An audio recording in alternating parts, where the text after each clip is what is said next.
In Python, Boolean variables are one of two possible values, true or false. Let's write them both out.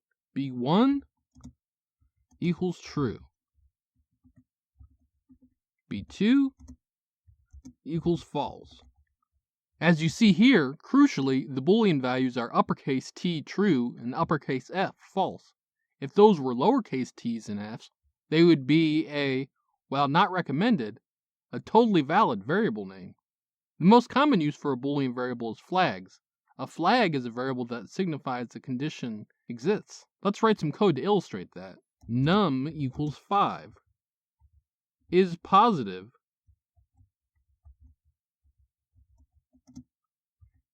equals false.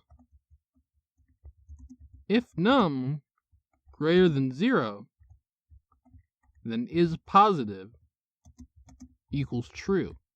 Now, after the if statement, we can print is positive and run the code. We'll see our flag has recorded that num is positive. This has been Jakubication. Like and subscribe to learn more.